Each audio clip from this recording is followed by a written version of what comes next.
আপনি কিভাবে খাবেন, কতটা খাবেন সেটা জেনে যান। এই বীজটা নেবেন আপনি মাত্র ২ চামচ পরিমাণে। ২ চামচ পরিমাণে নিয়ে আপনি ২ চামচ পরিমাণে গাওয়া ঘি নেবেন। গাওয়া ঘি নিয়ে আপনি ভালো করে একটি জ্বালাবেন।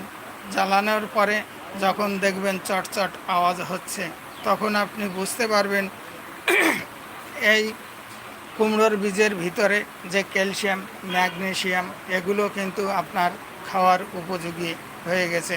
অর্থাৎ ক্যালসিয়াম, ম্যাগনেসিয়াম অ্যাক্টিভেট হয়ে গেছে। তখন আপনি নামিয়ে নেবেন।